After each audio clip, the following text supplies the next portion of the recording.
currently on my lunch break at work. As I was sitting here kind of meditating on the day, thinking about things, thinking about my next video, what I'll upload and this and that, I caught myself starting to think a little bit too much about stuff that just honestly doesn't matter. Like YouTube. Suddenly I caught myself thinking about, should I put more effort into fancy thumbnails? Should I start doing clickbait titles? Should my videos be more consistent and focused on only one specific theme, and should I go above and beyond trying to cater to that audience?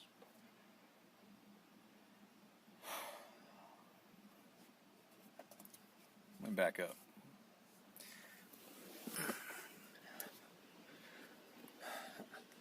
See,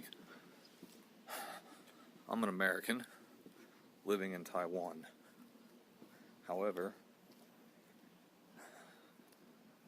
all my life I've been a blue-collar worker. I was either military, or if I was doing civilian work, I was a mechanic or fabricator or something, some type of blue-collar work.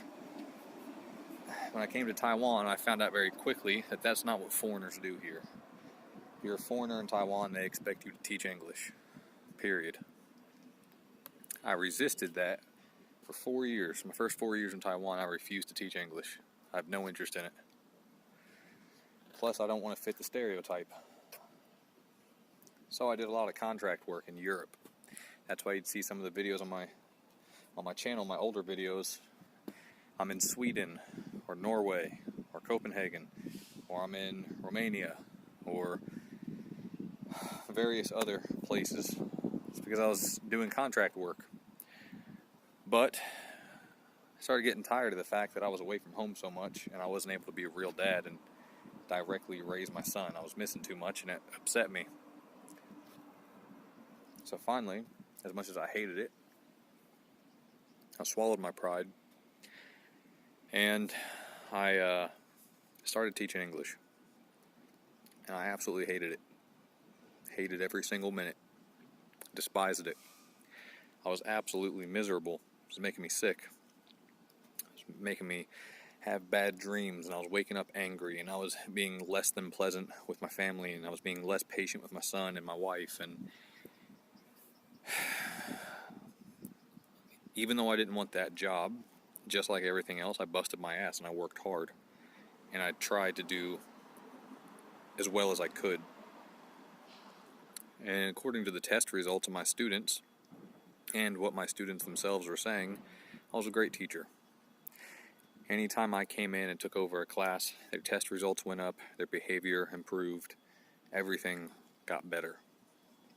But the administrative side was not happy with me, because when you're a foreigner teaching English in Taiwan, they kind of just expect you to be a clown.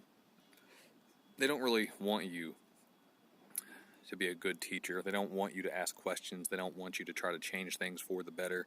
They don't want you to put the needs of the child first. They want you to be a clown.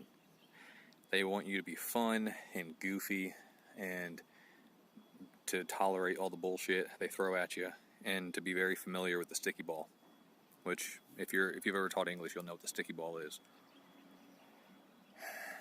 Eventually I had enough. I had to quit. Right around the time I quit, it was also because part of what pushed me over the edge and saying I can't do this right now is that I suffered a very bad injury. It was a whole long story. It involved a lot of trips to the hospital, a lot of physical therapy and x-rays and all sorts of other stuff, but my back and my hip and a few other things were severely damaged, and I was nearly unable to walk for about 6 months. The only times I would physically walk was to go to the bathroom. And even then, it was this brutal, excruciating process. And I was starting to go crazy a little bit. Every minute passes by very slowly when you're in that condition. And minutes turned into hours, turned into days, turned into weeks, turned into months. And next thing I know, I haven't been able to walk or sleep without pain, or even just go through an entire day without basically having to swallow handfuls of pills. to try and make the day tolerable. I hadn't been able to have a normal functioning day in 6 months. I thank God I eventually figured out something that would work. And I started doing the proper therapy, and it was basically self-assessment. I stopped listening to the professionals and started taking my own advice, started doing what I thought needed to be done based on my own knowledge of human anatomy, because I used to specialize in that kind of thing. And when I started listening to my own advice, I started getting better. So, you'll notice even with my Instagram, while they're always posting anything. With my YouTubers, while they're always posting anything. The reason why is because I hardly fucking walk. But I've gotten to the point where I can basically walk again. I'm 95% better. I have to be careful, but overall I feel like I'm pretty good. I was ready to start working again, but I refuse to be an English teacher. Well, there was supposed to be a construction job waiting for me through a friend of a friend sort of thing. My job was going to be to go with this construction company and go throughout Taiwan and restore the old temples. I was really excited about it. But my son had his first day of school yesterday, and I can finally officially get back to work. And when I called about that job, they said it's no longer available. Thankfully, when I was selling my tools, I had to go through and start selling all my camera stuff, selling my home gym stuff, selling my tools. And true, part of the reason why I was selling so much stuff was because, we were moving and I just couldn't move all of it and didn't know when I'd be able to use it again since I was physically fucked up. But the other reason was because I needed money. I was out of work for 6 months and I had no money. I had bills to pay. I got a family. So I was selling all my stuff basically for nothing, giving it away so I could make, pay bills and buy little camera accessories here and there. And people would say, where do you get the money for the cameras? Well, most of the time I don't. I sell one camera and that's how I afford to buy the other. I'll buy used and everything else. It's not that with extra cash. Well, I ran out of stuff to sell, had no more savings, and I've been struggling financially for a few weeks now, where I just don't know where my money's going to come from. But the guy I sold my welder to, my mag drill to, he actually offered me a job. He said he needed a good welder, needed somebody to help with this fabricating stuff. So I came by the shop yesterday, and he showed me what the business was, and he asked if I was good with it, and I said, yeah, I'm good. And he said, okay, I'll see you tomorrow morning. Right now, I'm scheduled to work 7 days a week, 12 hours a day. And being that this is a normal Taiwanese job, not an English teaching job and for foreigners, I'm making typical common money for Taiwanese people, which is $3 an hour.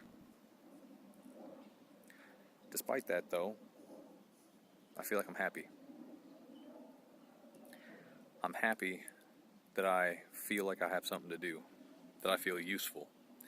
I'm happy that I feel like I'm accomplishing something and I'm making a difference, that my skills aren't going to waste, that I get to sweat and get dirty and get tired, and at the end of the day, I get to take off my boots and relax and feel like I earned my money. It might be just $3 an hour, and it might be just a construction job, like a metal fabricating job, but I'm happy. And this was a wake-up call, that the only reason why I started recently overthinking all this YouTube stuff, trying to take YouTube more seriously, looking at how many subscribers I had, looking at how many viewers I have, looking at all these things, is just because I didn't have anything else to do. I was starting to go crazy. I didn't have a job. I didn't have anything to do, and I started focusing on the wrong things. But for the record, anybody thinks my YouTube, I'm accused at least once a week by some comment on one of my videos that I'm baiting people, that my YouTube is me trying too hard, that I'm trying to make people view my videos, that I'm trying to get YouTube money, that I'm trying to do this or trying to do that, that I'm trying to make money off somebody else's name. I'll tell you right now, the whole point of my YouTube from day one was just a personal journal. My idea in my head in this ideal world is that someday, when my son's older, he can go look at my old videos, and it'll be kind of like family videos. He'll be able to see what he was doing when he was younger.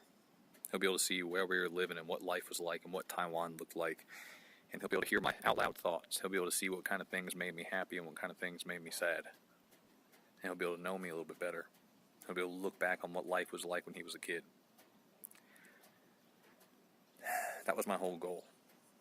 And from time to time I go back and I watch my own videos and I enjoy it. I enjoy watching my videos because sometimes I forget I did certain things. I forget that I went to a certain place. And it makes me happy seeing those things again. And I put my videos as public because I figure maybe somebody else is curious. Maybe they want to know what it's like to be a foreigner living abroad. Maybe they want to know what life is like in Taiwan. Or maybe they just like its background noise. Maybe when I just start rambling on and on about shit that doesn't really matter big picture, it's something they like to listen to in the background as they make their coffee and kind of glance over and see what little project I'm working on. I don't know. But I can tell you that as far as money goes, I have made a grand total of $3.86 off of YouTube. All my videos, all the views, everything combined, I've made less than $4. So as bad as $3 an hour doing this job is for some of you, you think, oh my God, $3 an hour, how does he do that? That's about how much I've made from YouTube. With years of recording and video editing and uploading and sharing and replying to comments and everything else, I've made about what I make at 1 hour working here. Anyway, in case you're confused about the meaning of this video, it's not a sob story, none of that. It's actually me saying that I used to be an English teacher, despite the fact that I hated it. When I was doing contract work in Europe, I was making good money. I was getting free airfare, free hotel, free food, and then I'd make, depending on the contract, different amounts of money, but the most I ever made was a 3-day trip to Romania where all expenses were paid. I flew business class, and for that 3-day trip, I got paid $1,500. That's the most I ever made. As an English teacher, I got the benefit of staying in Taiwan and being able to go home to my son every night and be with my family, which was more important to me, but I made less money. I made about $2,000 per month. $500 a week or so. But I hated the work. It was miserable. And then life, or the universe, or God, or whatever you want to call it, decided to remind me of just how good I had things and remind me to be more appreciative by taking away my ability to walk for the better part of a year. I lost all the muscle I had spent years building up because I used to be a competitive powerlifter. I got weak, I got frail, I got fat. I wasn't able to go out and take photos. I wasn't able to really make videos. I wasn't working, I wasn't making money. I had to sell all my stuff. It was a very humbling and eye-opening experience. And now I'm getting back on my feet, making $3 an hour, working in these metal buildings with no AC or nothing, having this radiation from welding hit me 12 hours a day. But I'm happy. This is the kind of work I enjoy doing. These are the kind of people I like being around. And I'm happy. I can't really say enough, or I can't really stress the money doesn't matter. Feeling like I'm not wasting my life, feeling like I'm being useful, and like I'm accomplishing something, feeling like I'm actually worth a damn is what's most important. The $3 an hour is just a bonus. Anyway, I'm gonna get back to work. Hope all y'all have a good day. See you later.